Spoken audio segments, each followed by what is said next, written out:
to our writing workshop, part of Hamilton Arts Week. It's my pleasure to invite you to join me in one of the things that I love the most and also sometimes hate the most, writing and the creative process.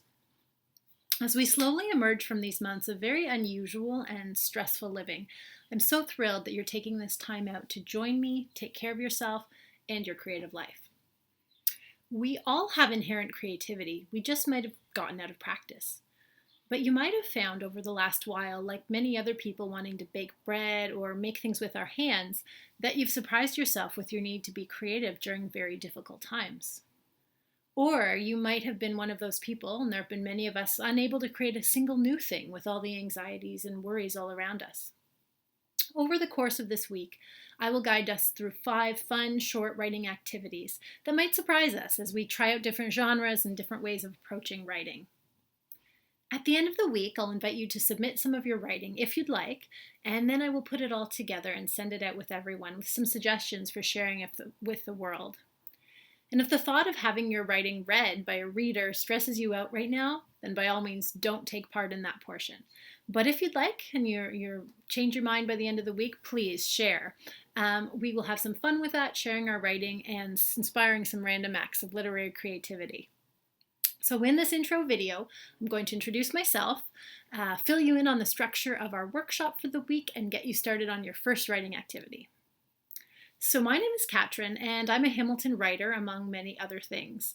I write in a pretty wide variety of genres, from nonfiction biographies, essays, short stories, stage scripts, bad poems, which is one of my favorite things to write, especially during challenging times. And I also write a lot of grocery lists and meal plans.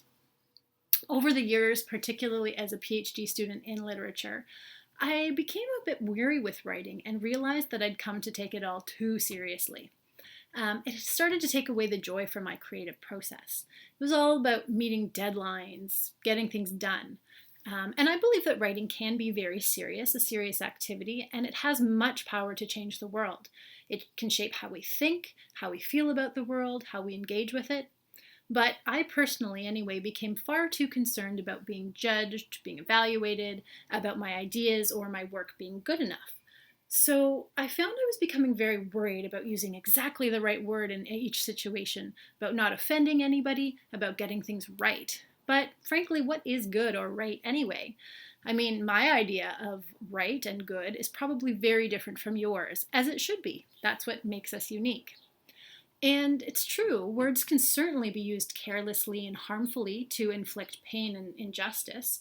I certainly know this when our 5-year-old yells, "I hate you!" Words really do matter. But that's not what I'm talking about here. I'm not talking about a free pass to fling words around without taking any responsibility for them. What I'm getting at and hope to create here is a safe space to rediscover play. So that is the childish feeling of playing with words, letters, sounds, language, enjoying the silliness, the nonsensical possibilities, and the stories that perhaps go nowhere. So that's what I'd like to really explore in this workshop. I've been personally devoting myself over the last several years to rediscovering my writing voice, reconnecting with it, and to be honest, the process has been challenging but also very rewarding. Instead of reading with a critic or a professor over my shoulder, I'm trying to write from a place of love. And it sounds a bit corny, especially to me, but when I write more from this place instead of just this place, I find that I enjoy the process and often I let myself say what it is I really want to say. I feel that the world, or at least my world, had become very goal-oriented before COVID-19. And then everything changed, and honestly, some days I became content just with getting food on the table. So I'm not here to teach you how to write, to tell you how not to write. I'm not here to give you tips and tricks or teach you about editing, though if you have any questions about that, of course, feel free to send me an email. But I'm here instead to make some space for you to get in touch with your creative voice and to cheer you on in the process. So some of our goals this week are to reconnect with the creative process, and this might look different from person to person, to uncover and explore some blocks to writing that you might have, to experiment with the experience of writing rather than writing as a goal-oriented task, and finally to begin to make creativity a habit. So something that we just get used to bringing into our lives on a day-to-day basis, even if it's literally only for 2 minutes that day. It can be unsettling to work on a goal sometimes. It's about process rather than about final product. And I think it's because in our very goal-driven world, we often feel like we have nothing to show for it at the end if we're really diving deeply into process. So I'm going to invite you to keep a journal this week, just something simple you already have sitting around. I've got my stack of journals here, so I'm going to pick one for the week. And in that journal, I'd like you to keep track of any thoughts that come up for you this week, whether they be ideas about writing, lines that come to you, so lines for writing, to use in your writing, or, and this is really important, ideas or comments about writing. So whether this is something that you've had said to you in the past by teachers, parents, any kind of authority figures, editors, comments you've received on your writing, or things you've said yourself to yourself or to others, right? And these can be positive or negative, so write them all down. Even something that seems harmless, like, oh, that's a stupid idea, write it down. One of our goals is self-reflection, so this is a writing workshop. I'm inviting you to write it all down. If you're like me and won't do something unless you have it staring you in the face, put it somewhere where you'll see it every day. So for me, that would be on my desk. I just leave it right there on my keyboard and have to face it down before I can open up to type. It's very valuable, so please make that a habit over the course of the week, even if it's a 1-second jot. So all you'll need for the week are a couple of basic supplies. 1, a notebook or journal, as I mentioned. 2, a pencil or pen. 3, a pleasant drink and a snack, particularly if you're low on motivation and need to bribe yourself to get writing. I know I'm sometimes low on motivation, especially over the last few months, and this works for me. So again, know yourself and pick something that's healthy for you, whatever that looks like, right? Something that will build a positive, healthy association to the creative process. And I mentioned this last point because creativity is more likely to become a habit or a sustainable practice for us when we have some rituals around it. So for me, it looks like making myself a cup of tea and lighting a candle when I settle down to write. You can write on a computer if you prefer, but I highly recommend an old-fashioned pen or pencil for this workshop particularly. I want you to get back in touch with your written voice, and it's a lot easier to do that when you can actually see and feel what your handwritten letters look like when you can see it. Let's face it, it's a lot different from standardized font on a computer screen. So take a minute, pause this video, and gather your gear. We're going to dive right in with our first activity. So our first writing activity is called Dear Writing Monster, and we're going to start with the visualization. So feel free to get comfortable in a chair wherever you are, put both feet on the floor, and really feel it beneath you. Close your eyes. Take 3 slow, deep breaths in through your nose and out through your mouth. And while you're doing this, put your hand on your heart and reflect for a minute about all the times you felt excited by writing and creative projects. Connect with that feeling. What does that feel like? Now let that feeling go. Now I want you to think about the times you felt unsure about your writing, whether it be big creative projects, small projects, ideas, giving your work to someone to read, having your reading assessed by a teacher or an editor, putting writing out into the world, facing a blank computer screen or a blank page. Have you ever had a voice in your head tell you bad, negative, or scary things about writing? About your writing? Maybe you can even start to hear this voice now. Keep your eyes closed, and once you've connected with this voice, and most of us have one inside, can you picture this voice coming from a monster, your writing monster? Let this monster take shape in your mind, and if you don't see them already, imagine what they might look like. This is your particular writing monster. What does this monster look like? They are now beginning to take shape in your mind. What does it feel like when you are in the monster's presence? Take a minute and really check in with your body. Do you feel any parts of your body constricting or changing temperature or any other changes? Just take note. Your monster really begins to talk to you now, and it's familiar because you've heard most of this before. What does this monster's voice sound like? What sort of things are they telling you? Listen. Once you've given the monster a chance to say what they need to say to you, you can ask for a minute to speak back. I'd like you to ask the monster if they have a name and listen for their answer. Then I'd like you to tell the monster, either in your head or out loud, I see you and I hear you. Thanks for sharing with me, but we're going to do things differently from now on.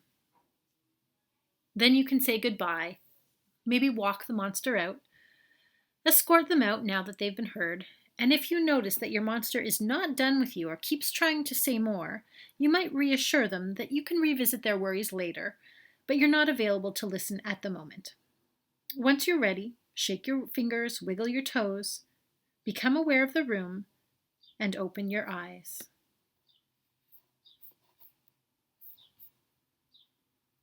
Hey, how did that go?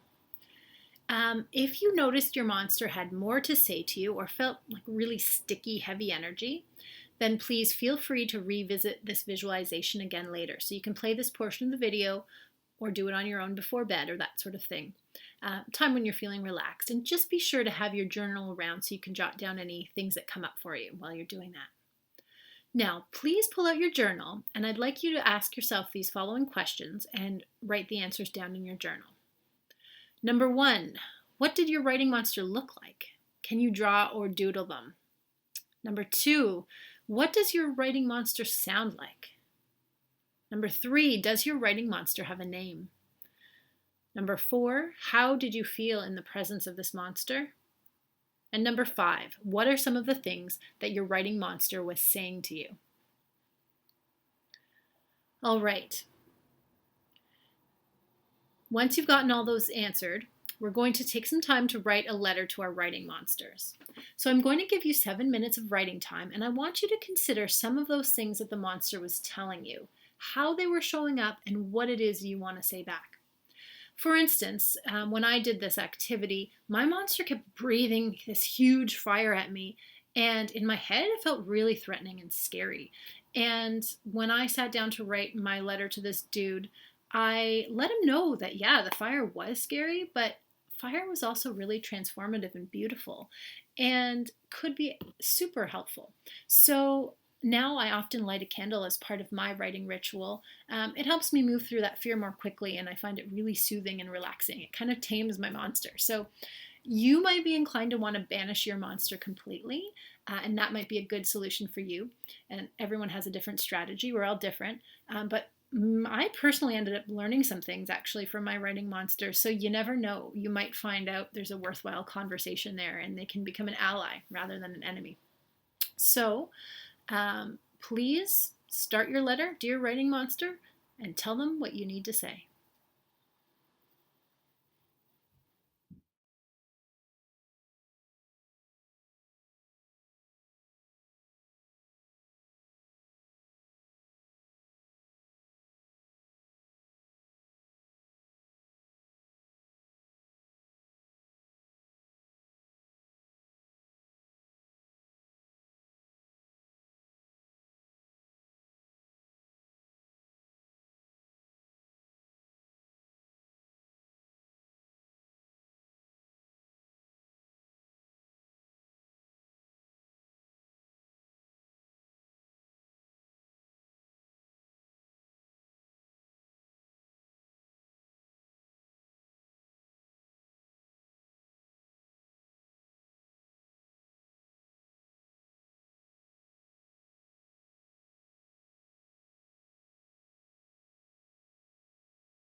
Right, how did that feel? Freeing? Funny? Scary to look the monster in the eyes? I hope you've discovered a little something about that voice in your head through this exercise.